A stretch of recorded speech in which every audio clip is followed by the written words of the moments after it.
I mean, this year's been different things to many companies depending on what you do and what sector you're in. I'm curious, how has this pandemic affected your company? First of all, good morning, David. Thanks for having me on the show. Yeah, COVID has definitely impacted us. It's actually, we've seen steady growth throughout COVID. So as you probably know, like in the US market, about people commute on average an hour and a half each day. And that's about when people listen to podcasts the most. So obviously people are working more from home now. So we've seen that drop, but people are listening more at home. And the type of content that they're listening to is more for like kids and education, because obviously the kids are also at home with you. So you got to keep them entertained. So yeah, overall, we've seen steady and stable growth throughout COVID. It hasn't really affected us that much. Now, longer term, those may or may not be permanent changes, but longer term, what do you foresee as maybe the biggest change in the industry, and how do you plan to adapt the company along those longer term trends? Yeah, so obviously COVID's not going to be around forever. Hopefully a vaccine comes out. So as people start going back to work, we're going to see the podcast consumption during commuting hours start to normalize. So that's more of like a 1-2 year horizon. We expect advertising to get back on track. But I think overall long term, monetization is still kind of like a key issue in the podcast industry. And we're doing all sorts of new things to help with monetization, such as our live cast, which is audio live streaming. That's one way that we're trying to help growth in this industry. All right. So my understanding is advertising makes up the bulk of how you monetize, of course, the X number of users that you guys have. How are you guys doing it, though? I mean, you're cash flow positive. If I'm not mistaken, you're also profitable, which is typically you don't see not just in startups, but generally speaking, pretty much in many parts of the tech sector. So how are you guys managing to do that?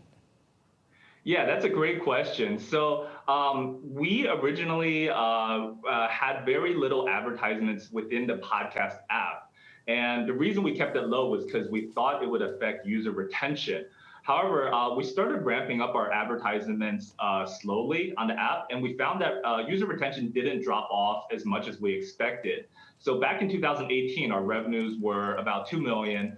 In 2019, it went up to 6 million, and then this year we're projected to do over 10 million, and that's primarily through display and video advertisements. So from the revenue standpoint, we just slowly ramped it up the past couple of years.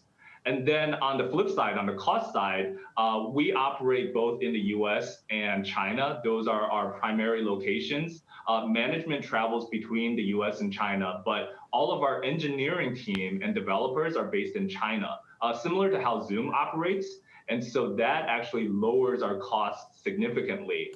We don't have to hire Silicon Valley engineers, and the cost savings are enormous. So I think those two things put together put us in a very comfortable position where we are cash flow positive, we are profitable. Okay, Calvin, since you bring it up, the fact that you have a foot basically in each country, the US and China, and the engineers based here, and that helps with cost, does that also expose you potentially to risks longer term, given the geopolitical tensions? Because, of course, there's a lot of focus on data security. There's question marks about censorship, about content. Does that concern you? Are you putting measures in place to try and mitigate some of those potential impacts? Yeah, that's a great question. So the good thing about Castbox is the team is based in China. However, none of our users are in China. So 50% of our users are in the US, 30% are in Europe, and then the rest of the world, excluding China. We actually don't have an ICP license in China, so we don't target the China market. All of our users are outside of China. So in that sense, the political risk, it's mitigated. We definitely, because we're operating out of China, there is still a little bit, but compared to companies that are operating within China and focused towards the Chinese market, we don't have to deal with a lot of the same challenges that they do. So I think that's a benefit of the way that we're structured.